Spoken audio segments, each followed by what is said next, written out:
ఇప్పుడు ఒక గమ్మతి విషయం ఏంటంటే ఓ పెద్ద ఆయన ముసలాయన వచ్చాను. ఆయన మ్యాట్రిమోనీలో అమ్మాయి కావాలని ఫోన్ చేసిందట.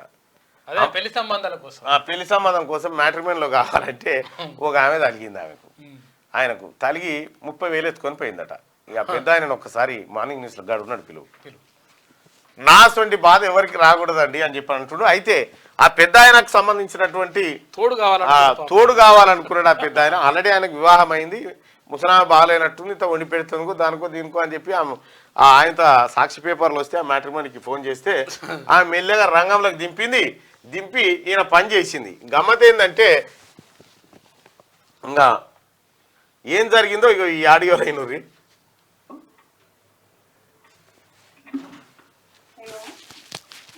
దా చెప్పండి.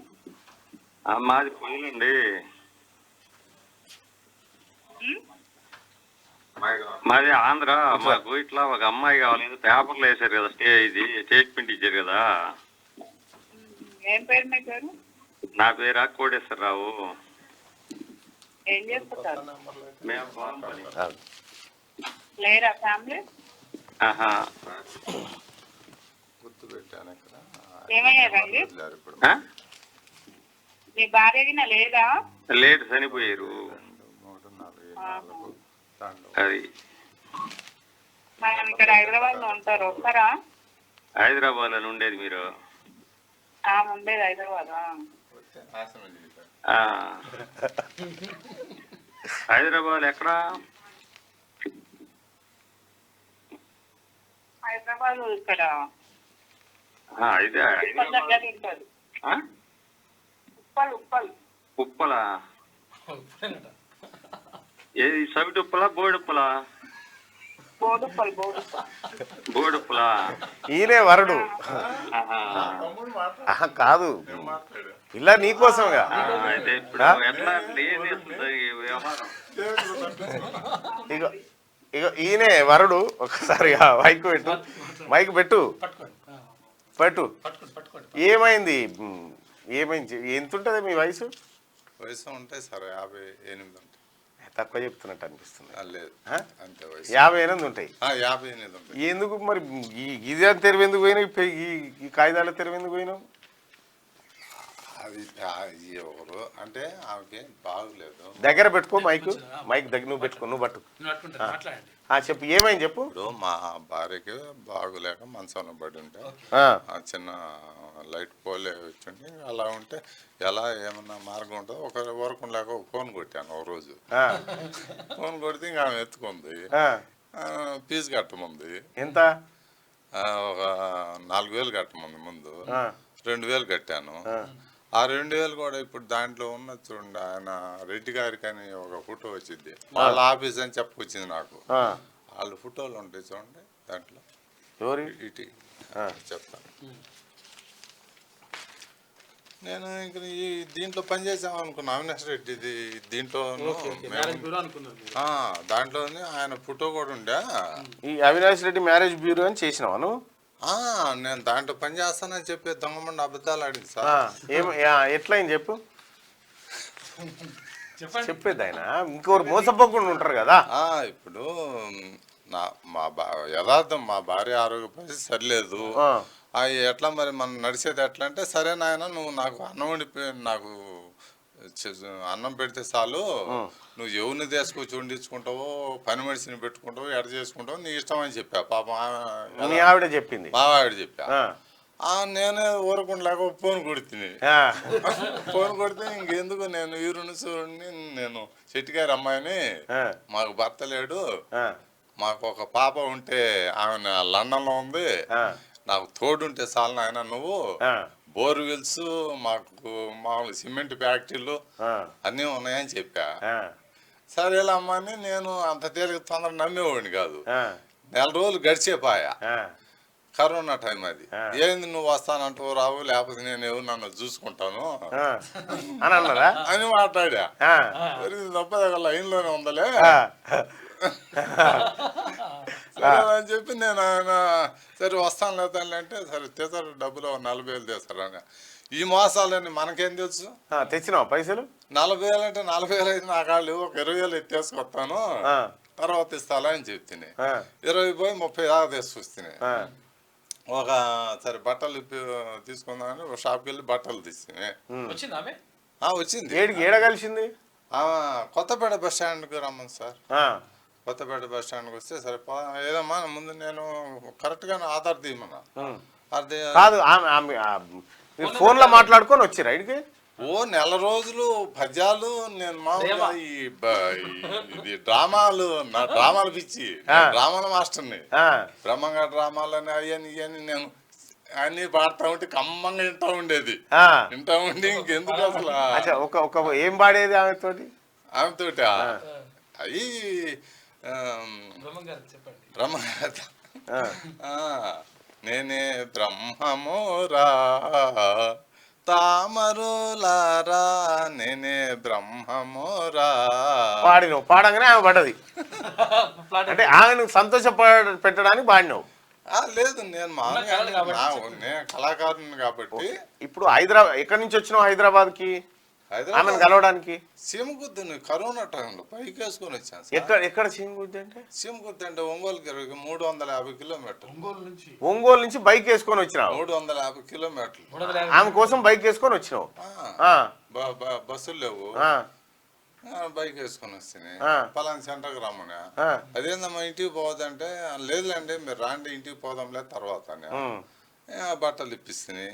ఆ బట్టలు తీసుకుంది. ఏమేం కొనిచ్చినావు బట్టలు? అది ఒక ఆమె నచ్చిని తీసుకుంది. చీరలు కూడా ఆమె నచ్చిని తీసుకుంది. ఒక 4000 కొనిస్తుంది. తర్వాత డబ్బులు మరి ఇవ్వండి నేను మంచిగా మొత్తం అంటే పోదాం పై ఇంటికండి. పోయేదాడా ఇప్పుడు పోలీసు వాళ్ళు ఇంకా టైం అయిపోయా ఏంది కరోనా టైం అని నన్నే మళ్ళీ సరే ఇంకోసారి వస్తాలే తల్లి అని నన్నే మళ్ళీ రిటర్న్ నా చేతన అనిపించింది. ఆమె మీద అవుతాను దిట్టంగా ఉంది మామూలుగా. ఎట్లుంది ఆమె మరి? ఎట్ట ఎందుకు లేదు, బాగా దిట్టం కింటా ఉంది. ఏమనుకున్నావు నువ్వు చూడంగానే? మంచిగానే చెట్టుగారమ్మ అని చెప్తుండే. లండన్ లో మా కూతురు ఉందని చెప్తుండే. నాకు తోడుంటే చాలు అంటుండే. నేను అమాయకంగా నమ్మిపోయాను. ఎన్ని సంవత్సరాలు ఉంటుంది ఆమె? ఆమెకు ఉంటే ఆమెకి 55. ఏమైంది తర్వాత? ఏమైంది మరి? ఇక తర్వాత పోలీస్ స్టేషన్కి వచ్చి ఒకసారి కంప్లైంట్ ఇస్తే. కాదు నీ కాడ 30,000 తీసుకుందన్నావు. ఈ డబ్బులు ఇచ్చే బ్యాగులో పెట్టుకొని ఆయనకి నేను ముహూర్తాలు పెట్టించి నేను ఫోన్ చేస్తానని చెప్పా. ముహూర్తాలు పెట్టించి నీకు ఫోన్ చేస్తాను చెప్పా. తర్వాత మా అమ్మ చచ్చిపోయిందని చెప్పా. 2 నెలలు ఇంకా మాట్లాడే పని లేదని చెప్పా. ఇంకా అయిపోయా. ఇంకా 2 నెలలు తాలిన తర్వాత ఫోన్ స్విచ్ ఆఫ్. ఆ బ్రోకర్ ఆమె మళ్ళా అడిగితే ఇందాక మాట్లాడినా బ్రోకర్ ఆమెది కూడా సేమ్ ఇదే గొంతు. ఇద్దరు అక్కలు చెల్లెళ్ళని నాకు బహుశా. అయితే నేను కోరేది ఏంటంటే మిమ్మల్ని నా డబ్బులు ఎట్టా పోయినాయి. ఇక మీదట ఇలాంటి నాలాంటి వయసు పోయిన వాళ్ళని ఏదో పాలవాడేది తీసుకొచ్చారు శుభ్రంగా ఓడగొట్టి పంపిస్తున్నారు. వీళ్ళు ఇలా చేయకుండా వాళ్ళని పట్టించి పకడ్బందీగా పోలీస్ స్టేషన్ పట్టించి వాళ్ళ మెల్లో ఏదో గవర్నమెంట్ తలుచుకుంటే చేస్తారు కదా, అట్లా లాక్ చేస్తే సరిపోయింది. కానీ బాగా ఆశపడ్డావులే, బాగా ఆశపడ్డావు. ఆశపడ్డాను దొరికిందిలే. ఏదో వండి పెడితే చాలు అనుకున్నా. పళ్ళని నేను చేసుకుంటా వండి పెడితే చాలు అనుకున్నా. ఈ వండి పెట్టే రకాలు కాదు ఈ పదాన్ని రకవాళ్ళు తింటా. అసలు ఏం మోసం ఏమో అమ్మ అన్నా లేదు అయ్యి అన్నా లేదు. అయిపోయా. మళ్ళీ ఫోన్ వేసి ఇచ్చా పైగా. నీకు ఎప్పుడు తెలిసింది మోసపోయినా అని? మోసపోయినానని నెలకు తెలుసుకున్నాను నేను. అమ్మడే అనుమానం రాలా. ఒక నెల ఇక నా పనులు చేసుకుంటా ఉన్నా. అదిగో ఇదిగో అమ్మ చచ్చిపోయిందని. ఇంకా అమ్మ చచ్చిపోయింది నిజమే కావాలా, తల్లి చచ్చిపోయిందంటే మనం అబద్ధాలు ఎందుకు చెప్పేది అనుకున్నాను. పాపమ పుణ్యం మనకు తెలీదు. తర్వాత ఇంకా అంతా మోసమే. ఏది బ్రోకరు మోసమే. సరే తర్వాత కంప్లైంట్ ఇచ్చానుగా. ఏది పోలీస్ స్టేషన్ కొత్తపేట అక్కడ కంప్లైంట్ ఇస్తే. ఏమైంది మరి? కంప్లైంట్ ఇస్తే ఆయన ఎస్ఐ ఫోన్ చేస్తే బ్రోకర్ ఆమె ఎత్తుకుంది. బ్రోకర్ ఎత్తుకుంటే ఆమె మిమ్మల్ని బొక్కలు వేసి కొడతాను మరి మీరేమి ఇస్తారా డబ్బులు ఆయన సంగతి ఏంటంటే నేను మాట్లాడమని ఆయన్ని మరి ఇతర సైడ్ పోయిందామా మరి వచ్చిన తర్వాత ఉండమంటే ఉంటాడు ఆయన, లేదు డబ్బులు ఏమంటే ఇచ్చేస్తాను అంది. ఆ డబ్బులు తేలిక చెప్పింది ఇస్తానని, నీకు ఎల్లుండి కల్లా నీ అకౌంట్ లో పడతాయి, నీ నెంబర్ ఇంకా నా నెంబర్కి రావద్దు అని చెప్పింది. సరే ఆ ఎస్ఐ కూడా నమ్మి పంపించా. ఇప్పుడు ఒక ఎఫ్ఐఆర్ రాయకపోయా, ఏమి లేకపోయా. తర్వాత మరి ఈ సమాజానికి ఏం సందేశం ఇవ్వాలనుకుంటున్నావు? పబ్లిక్ ఇలాంటి దయచేసి ఇలాంటి నమ్మొద్దని చెప్తున్నాను. ఈ పెళ్లి చూపుల్లో ఉండేటి అన్ని నిజం కాదని చెప్తా ఉన్నాడు. నిజం కాదు. ఇప్పుడు ఎక్కడి నుంచి వచ్చినావు?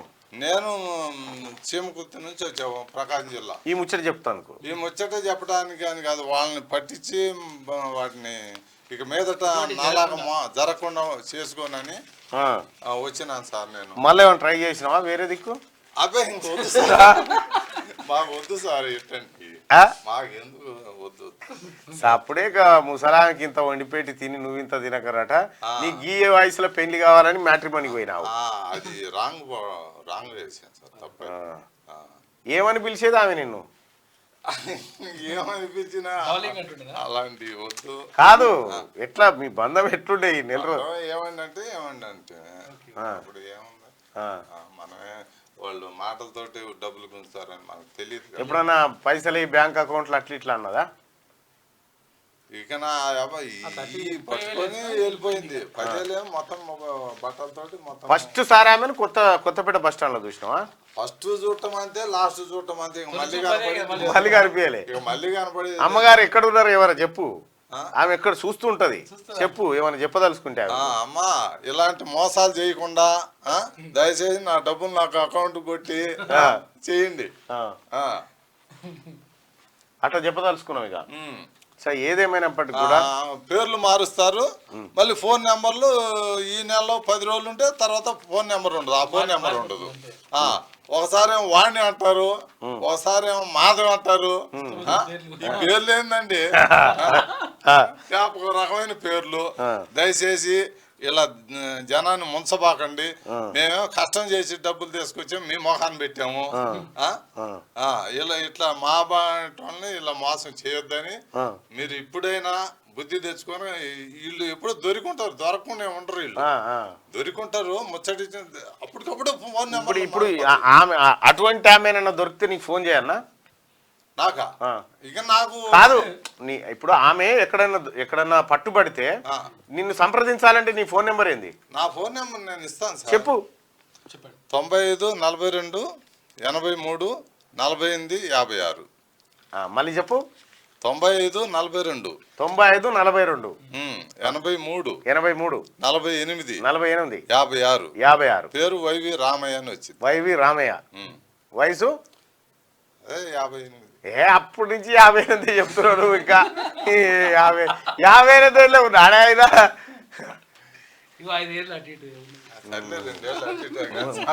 అసలోనే కానీ ఈ వయసులో పెళ్లి కావాలి నీకు?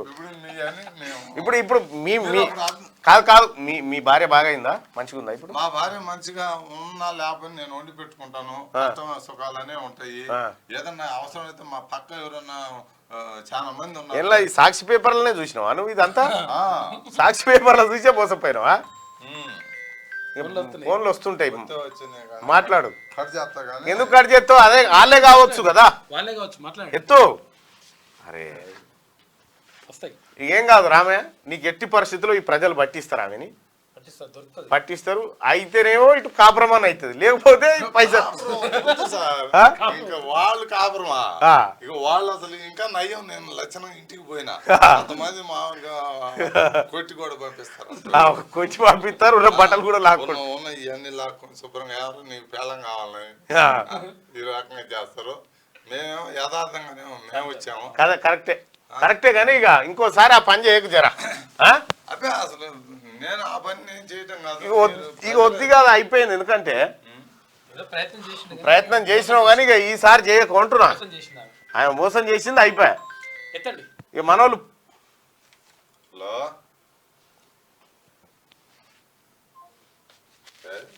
అయితే మళ్ళీ ఆమెనే ఉండి ఉంటది, చేస్తుంది. కూర్చోప్ప, నువ్వు కూర్చోప్ప, నేను వచ్చి మాట్లాడతా. తప్పకుండా చట్టానికి ఉపజెప్తానికే ఇప్పుడు నేను మనం అదే పని చేద్దాం. నేను అవసరమైతే మా బంధువులు ఉన్నారు, ఒక రోజు 2 రోజులు అని ఉంటాను. ఆ, వాళ్ళని పడదాం ఆ పని చేద్దాం. ఆటగాడ టీనా